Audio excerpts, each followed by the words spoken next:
Bonsoir à toutes et à tous, on se retrouve pour parler sport comme chaque lundi et pour ce premier journal hebdomadaire, nous avons choisi le site de l'échangeur.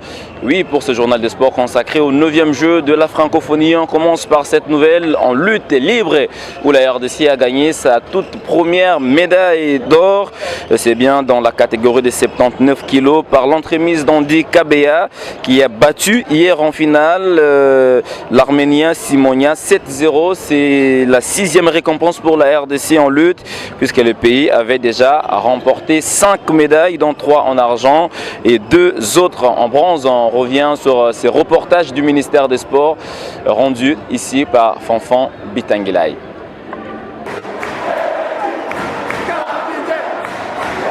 Inattendu, éblouissant, Andy Mukendi Kabea a tout renversé sur son passage pour offrir la première médaille d'or à la RDC au 9e jeu de la francophonie disputé à domicile.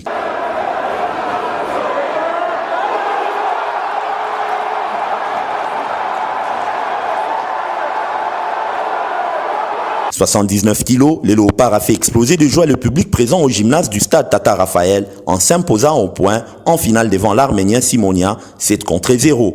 Pour imaginer sentiment na ngoto.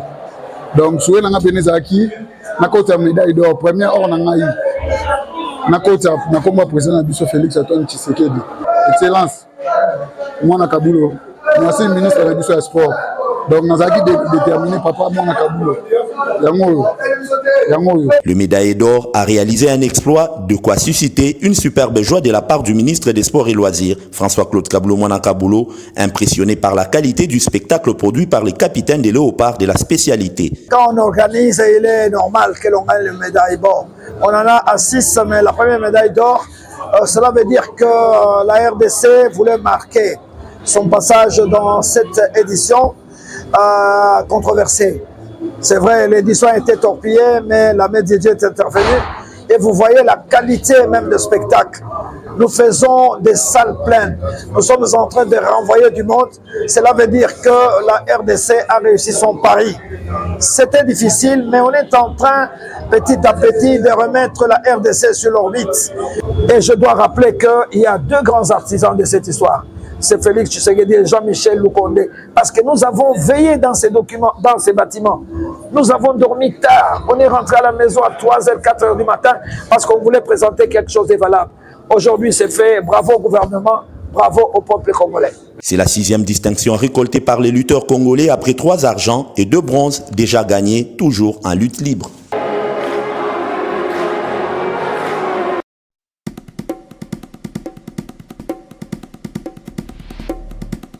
D'une discipline à une autre, on va quitter la lutte pour cette fois-ci parler du cyclisme avec les léopards de la RDC qui ont croqué un morceau dur hier face aux Marocains qui ont presque tout gagné lors de 2 courses qui étaient bien sûr en circuit fermé.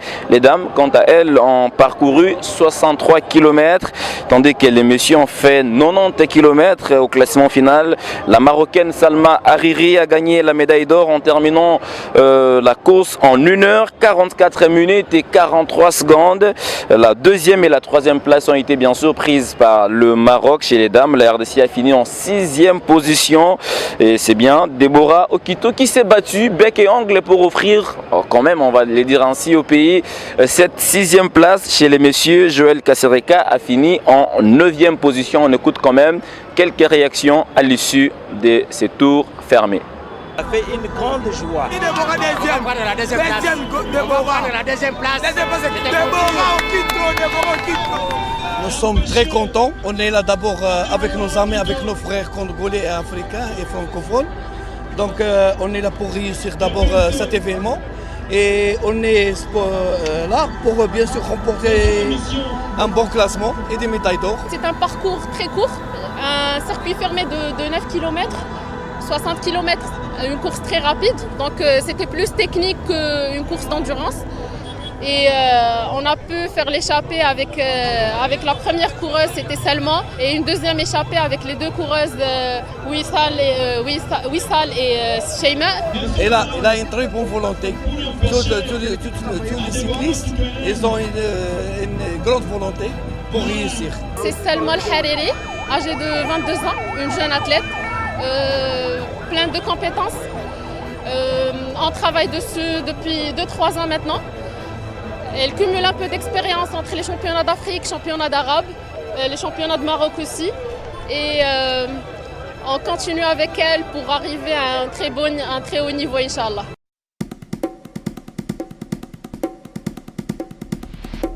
Après un jour de pause en basketball, la compétition va reprendre ce mardi et ce sera bien sûr pour le compte de quart de finale. La RDC qui a été récupérée comme meilleure troisième affrontera bien sûr l'île de Madagascar. Ce sera sous les coups des 19h au gymnase jumelé du stade Martyr de la Pentecôte. Et bien pour d'autres programmes, il faut dire que le Congo sera bien sûr face au Liban, le Bénin croisera le Cameroun et puis la Roumanie matchera bien sûr le Sénégal. Voilà en quelque sorte les programmes en basketball en ce qui concerne le 9e jeu de la francophonie.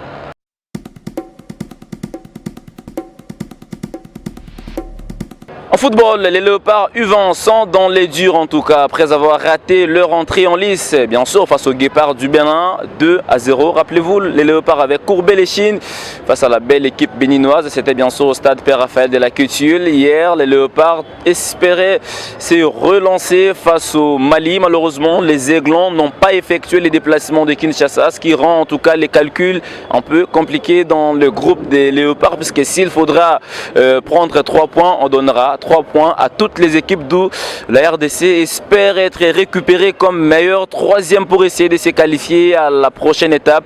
Une mission en tout cas difficile jusque-là puisque l'entrée déjà a été très compliquée pour les Léopards football. Mais le plus important était quand même de participer à ce 9e jeu de la francophonie. Eux qui ont bénéficié, on va le dire ainsi, du tournoi Fachika pour essayer de jauger leur niveau avant bien évidemment de se lancer dans ces 9e jeux de la francophonie. Je pense qu'on reste en vie dans cette compétition, c'est le plus important.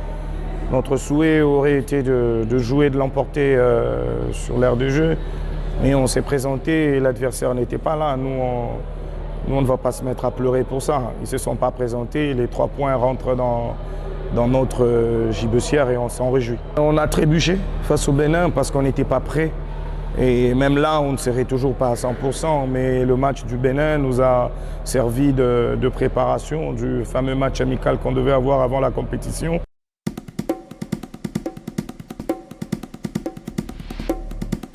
Comme nous l'avons commencé depuis le début de ce jeu de la francophonie, aujourd'hui nous avons fait un tour pour voir où est installé notre partenaire Ngengue Sport et c'est avec Rodrigue Boromo qu'on va essayer d'en savoir un peu plus sur les nouvelles de Ngengue Sport. On va faire un tour où se trouve le stand de Ngengue Sport pour parler un tout petit peu de notre partenaire. A tout de suite.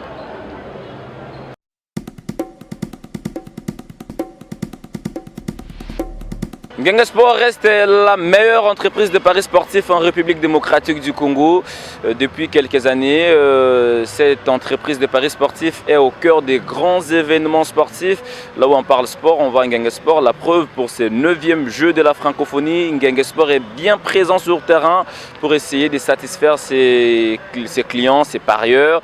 Alors, comme je l'avais annoncé, Rodrigue Boromo est avec moi et nous sommes bien sûr devant le stand de Ngengue Sport pour essayer d'en savoir un peu plus comment ça se passe avec ce jeu de la francophonie. Rodrigue, bonsoir, bienvenue. Bonsoir Christian. Alors devant la caméra, nous allons essayer de vous poser quelques questions pour aider les téléspectateurs, mais également les parieurs de Ngengue Sport. Ça se passe déjà comment avec ce jeu de la francophonie? Christian, comme vous le constatez, le décor est déjà planté. Ngengue Sport est ici présent à l'échangeur délimité et nos parieurs sont satisfaits. Les parieurs sont satisfaits, mais la question que l'on se pose toujours, comment faire pour parier chez Ngengue Sport? C'est simple, vous ouvrez premièrement les comptes, vous tapez ngengue.cd dans n'importe quel moteur de recherche, vous remplissez les informations et puis vous choisissez les maths, vous sélectionnez votre possibilité, vous mettez la mise et vous placez les paris. Alors c'est très simple à parier puisque là on tape souvent www.ngengue.cd, mais sur terrain, est-ce que vous avez d'autres bénéfices, d'autres avantages que vous proposez à vos parieurs? Il y a plein de bénéfices à l'intérieur. Par exemple, nous avons ce qu'on appelle cashback. Cashback, Ngengue Sport donne l'opportunité aux parieurs d'être remboursés, c'est-à-dire vous jouez pendant 1 mois, l'argent gagné est inférieur à l'argent que vous avez misé. Les premiers, à partir du premier, vers 5h, Ngengue Sport vous rembourse l'argent, vous rembourse les 15% des mises perdues. Donc ça veut dire que chez Ngengue Sport, vous ne perdez rien? Non, non, on ne perd rien, pratiquement rien chez Ngengue Sport. Mais l'autre question aussi que l'on se pose, on se dit peut-être quand on gagne de l'argent, le retrait souvent c'est difficile. On ne sait pas trop, est-ce que quand on gagne chez Ngengue Sport, on retire l'argent c'est facile? C'est très facile, nous avons trois possibilités pour faire les retraits. Dans nos agences, on fait les retraits via l'M-Pesa ou via Orange Money, vous pouvez faire les retraits. Est-ce que vous avez un message à adresser aux parieurs qui ne savent pas encore qu'un Ngengue Sport est installé ici à l'échangeur délimité et partout où il y a site pour ce jeu de la francophonie? En fait, nous lançons un appel à tous nos parieurs de passer ici à l'échangeur délimité. Nous sommes bel et bien présents. Nous sommes ici à l'échangeur délimité. Nous sommes au stade Tata Raphaël et puis nous sommes dans nos agences, dans les agences où ils vont pour faire leur pari. Nous sommes là, Ngengue Sport est là pour vous servir. Merci Rodrigue d'avoir répondu à nos questions. Merci beaucoup Christian. Et c'est par ici que nous mettons un terme à ce journal des sports. Merci à vous de l'avoir suivi. On va se retrouver bientôt. Ce sera pour un autre numéro consacré bien évidemment au 9e jeu de la francophonie.